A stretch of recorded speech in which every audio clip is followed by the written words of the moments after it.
मित्रांनो, आजचा विषय खूप महत्त्वाचा आहे, खास करून त्या विद्यार्थ्यांसाठी जे सरकारी नोकरीचे स्वप्न बघत आहे। आज आपण दोन मोठ्या परीक्षाबद्दल बोलणार आहोत, ते म्हणजे MPSC आणि UPSC। अनेक विद्यार्थी मित्रांना या दोन्ही परीक्षाबद्दल अनेक प्रश्न असतात। काय फरक आहे, कोणती सोपी आहे किंवा कोणती परीक्षाने कोणते अधिकारी बनता येतं आणि शेवटी तुमच्यासाठी योग्य परीक्षा कोणती।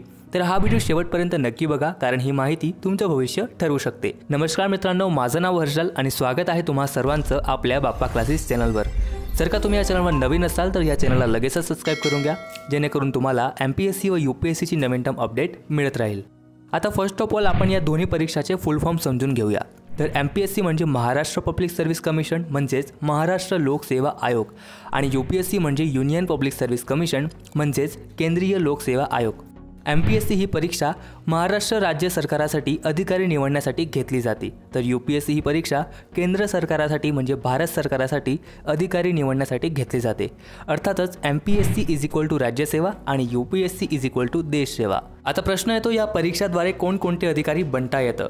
तर MPSC मधून तुम्ही deputy collector, deputy superintendent of police म्हणजे DYSP, ब्लॉक डेव्हलपमेंट ऑफिसर, तहसीलदार, पोलीस सब इन्स्पेक्टर STI आणि ASO म्हणजे असिस्टंट सेक्शन ऑफिसर सारखे इतर अनेक पोस्ट तुम्ही मिळवू शकता।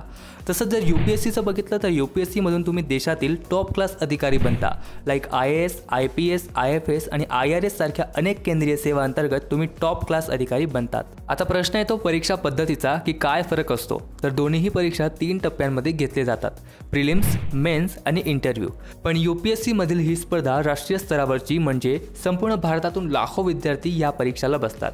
त्यामुळे UPSC ची तयारी व्यापक असते आणि अभ्यासक्रम अर्थात सिलेबसही याचा मोठा असतो। तर MPSC म्हणजे तुम्ही महाराष्ट्र राज्यातील विद्यार्थ्यांची स्पर्धा साधता, त्यामुळे अभ्यासक्रम थोडा मर्यादित असतो, पण स्पर्धा इथेही जोरात असते। दरवर्षी हजारो विद्यार्थी ही परीक्षेला बसतात। आता या दोघां परीक्षा अंतर्गत अधिकारी झाल्यावर फरक काय असतो। तर UPSC मधून निवड झालेले अधिकारी कोणत्याही राज्यात किंवा मंत्रालयात काम करू शकता आणि त्यांचं काम राष्ट्रीय स्तरावरचं असतं। तसंच MPSC मधून निवड झालेला अधिकारी हा महाराष्ट्र राज्यामध्येच काम करतो। महत्त्वाचं म्हणजे दोघेही अधिकारी असतात, दोघांचंही काम हे महत्त्वाचं असतं, फक्त दोघांचं कार्यक्षेत्र वेगळं असतं। मग प्रश्न येतो की कोणती परीक्षा द्यावी। तर मित्रांनो, जर तुम्हाला राष्ट्रीय स्तरावर काम करायचं असेल, मोठं विजन मिळवायचं असेल तर नक्कीच UPSC हा योग्य पर्याय आहे।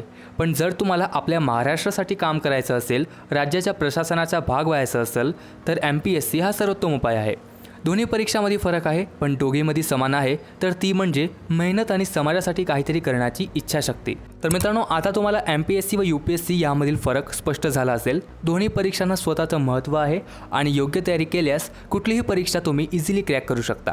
हा व्हिडिओ तुम्हाला उपयोगी वाटला असेल तर याला लाईक करा, तुमच्या मित्रांसोबत शेअर करा आणि अशाच माहितीपूर्ण व्हिडिओसाठी आपल्या चॅनलला सबस्क्राइब करायला विसरू नका। कमेंटमध्ये नक्की सांगा की तुम्ही UPSC साठी तयारी करत आहात की MPSC साठी। तुमच्या उज्ज्वल भविष्यासाठी खूप खूप शुभेच्छा। जय हिंद, जय महाराष्ट्र।